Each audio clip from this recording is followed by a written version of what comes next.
So hello guys, good morning. আজকে আমরা একটি ভিডিও বানাবো, সকাল সকাল সূর্য উদয় হবে। তো ভিডিওটা কেমন লাগবে সেটা অবশ্যই বলবেন কমেন্টে। সামান্য একটু ভিডিওর জন্য গাইস 1 ঘন্টা ধরে ওয়েট করছি, কিন্তু তারপরে 1 ঘন্টা পরে আমি সেই ভিউটা পেয়েছি।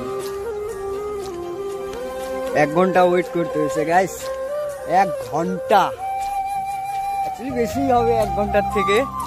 তো সূর্য তো তার টাইম মতোই উঠবে না গাইস, আমারই উঠতে হয়তো দেরি হয়ে গেছে, দেখতেই পাচ্ছেন।